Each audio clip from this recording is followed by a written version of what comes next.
आणि कुठं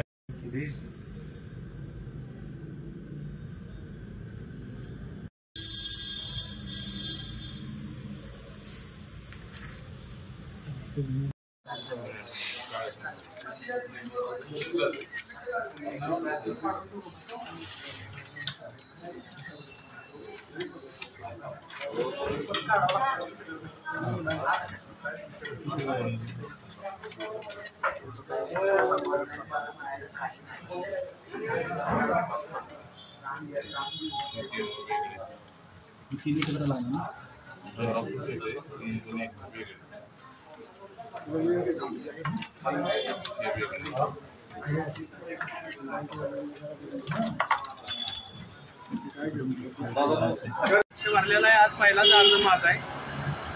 बरंच काय इथं प्रशासनाचं क्रिटिकल काम आहे। प्रशासन म्हणजे गेल्यावर प्रत्येक वेळी उमेदवाराला नवीन अर्ज भरायला माणसं येतात, त्यांना म्हणजे जे माहिती द्यायची ती माहिती दिली जात नाही आणि त्याच्यामुळं सकाळ धरणं म्हणजे 11 वाजल्यापासून 3 वाजेस्तोवर त्रास झाला त्या गोष्टीचा। आणि आता साहेबांना बोललो म्हणजे त्या संदर्भात साहेब म्हणजे ती ठीक आहे, कुणी सांगितलं, आता कुणी सांगितलं प्रांतांना आम्ही कसं सांगणार, कुणी सांगितलं समोरच सांगितलं ना आम्हाला। बऱ्याच अडचणी आहेत, मोठ्या प्रमाणात अडचणी आहेत। नवीन माणसाचं म्हणजे काम नाही तर फॉर्म भरणं।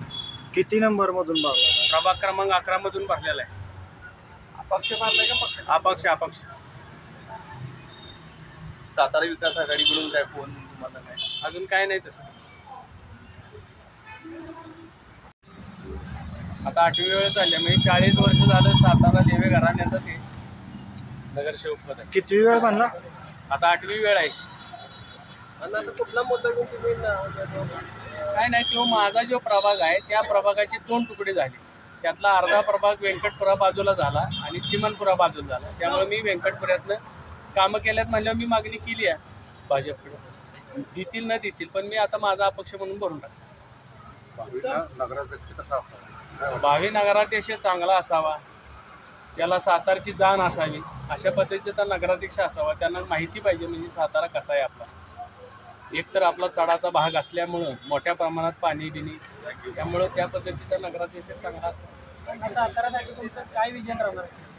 सातारासाठी विजन मी माझं विजन आहे ते प्रांतांकडे दिलेलं आहे। मी काय करणार आहे माझ्या प्रभागात त्याचं विजन म्हणजे 1500 अक्षरात सांगितले काय तुमचं विजन आहे पुढचं, ते विजन मी दिले त्यांना। आणि तुमच्या प्रभागात मंगळवार तळे येतं का? हा, मंगळवार तळे येते, रामाचा गोट येतो, व्यंकटपुरा येतो, धुमाळाळी येते, गडकराळी येते, सह्याद्री पार्क येतं, समाधीचा माळे। मंगळवार तळ्यामध्ये गणेश विसर्जनासाठी प्रतिबंध केलेले आहे, उच्च न्यायालयाने। साताऱ्यातल्या मंडळांना अन्य कुठेही तलाव उपलब्ध नाही, तुमच्या माध्यमातून तुम्ही काय? जे नगरपालिका प्रशासन आहे त्यांना वारंवार सांगितले, पण तळ्यात विसर्जन करू नये ह्या मताचा मी सहमतच आहे आणि त्याच्यासाठी मी बॅरिकेडिंग केलेलं आहे 100 खर्चात सातारा नगरपालिका मंगळवार तळ्याला। पण गणेशोत्सव मंडळांसाठी तलाव दुसरा उपलब्ध नाही, जागा बघून करायचं ना, त्या पद्धतीचे प्रयत्न होतील।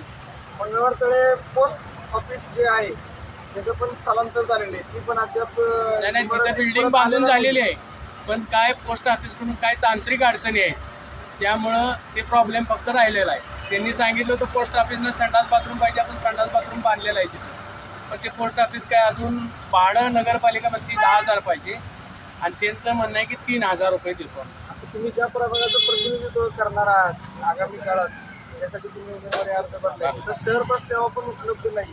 इलेक्ट्रिक करणार आहेत, आता नगरपालिकाच करणार आहे असं मुख्याधिकाऱ्यांनी सांगितलं होतं पापड साहेबांनी, त्याच्यावर बघू आपण। आता हे प्रभाग रचनाची किचकट आहे का? किचकट एकदम किचकट। पूर्वी ज्यांनी काय झालंय माहितीये का, माझ्या प्रभागात म्हणजे जिथं मी राहतोय ते रांगोळी कॉलनीचं पण मतदान तिथं आलेलं आहे। तुम्ही हरकती घेतलेल्या आहेत? हरकती घेतलेले आहेत, त्याच्यावर काय उपाय? काय नाही, अजूनही कुठला बुधवार नाक्याचं येतंय मधनं, कुठं खारेवीर येते, कुठं राजवाडा येतोय, अशा पद्धतीचा यादव गोपाळ पेठ येते, अशी वेगवेगळी पानं लागलेली आहेत मतदार यादी।